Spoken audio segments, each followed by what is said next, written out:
এই এনসিপির অবস্থা আরো ভীষণ খারাপ হবে। আওয়ামী লীগের অবস্থা কি খারাপ হয়েছে, এর চেয়ে বড় খারাপ হবে। উঠে আসা বিপ্লবী আমরা সংগঠক, আমরা জনসমাগম তৈরি করতে পারি, আমাদের ম্যান পাওয়ার আছে, আমাদের ছাড়া তারা চলতে পারবে না। আচ্ছা, আপনার নাম পরিচয় দেন। আমাদের মতো সংগঠক ছাড়া তারা চলতে পারবে না। এনসিপি যদি জুলাই আগস্টের বিপ্লবীদের যদি এনসিপি জায়গা স্পেস না দেয়, তাদের যদি অবমূল্যায়ন করে, এনসিপি অস্থির ধ্বংস হয়ে যাবে।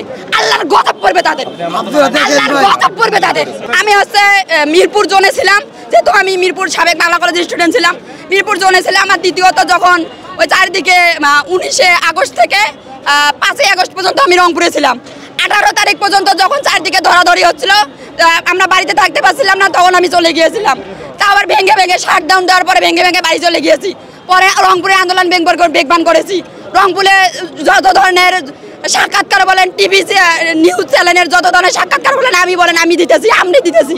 আমার সাথে যারা আন্দোলনে জড়িত ছিল তারাও আমার সাথে একতা প্রকাশ করবে যে আমরা কখন কোন সময় আন্দোলন করেছি। রাত বিরাতে আপনি দেখেন আমার ভিডিও ফুটেজগুলো, রাত 12টায় 1টা 2টার সময় আমরা আন্দোলন করেছি। আমরা ঘর থেকে মেরা বেরিয়ে এসে আন্দোলন করেছি।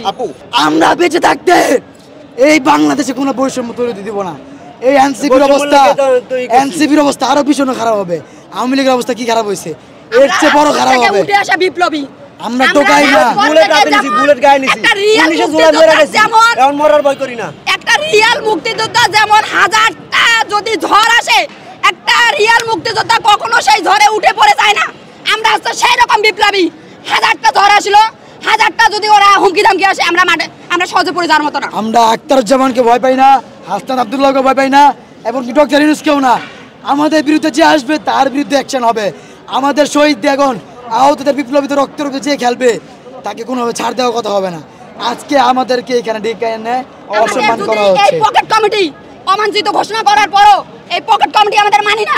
যদি এই পকেট কমিটি 48 ঘন্টার মধ্যে যদি এই পকেট কমিটি বাতিল না করা হয়, সুন্দরভাবে বিপ্লবের দিয়ে বিপ্লব যারা আছে, রাজপথের বিপ্লবী যারা রয়েছে, তাদের দিয়ে যদি কমিটি গঠন করা না হয়, এই পকেট কমিটির ভিতরে আমরা রূপায়ণ টাওয়ার ঘেরাও করব।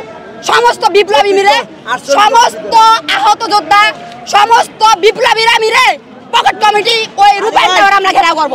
ওদের রূপায়ণ টাওয়ার পুরোতলা থেকে আমরা নিচে নামতে দেব না। কত বড় দল দেখেন না, পিছনের দরজা দিয়ে পালাইতে হয়।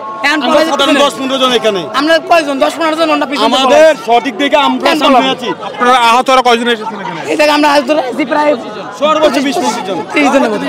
20-25 জনের সঙ্গে আজকে মূলত কি হয়েছে, যার কারণে আপনারা এসব কথা বলছেন? এই যে আমাদের সাথে কথা হয়েছে, আমাদের নিয়ে এই দলটা গঠন, আমাদের অনুমতি নেবে, আগে সব দেখাবে। আমাদের যদি ভালো লাগে তাহলে এই দল ওনাদের মত আর আমাদের মত নিয়ে গঠন করা হবে। আমরা শিক্ষিত হলে তাহলে তাদের আলাদা একটা ইউনিট বাড়বে।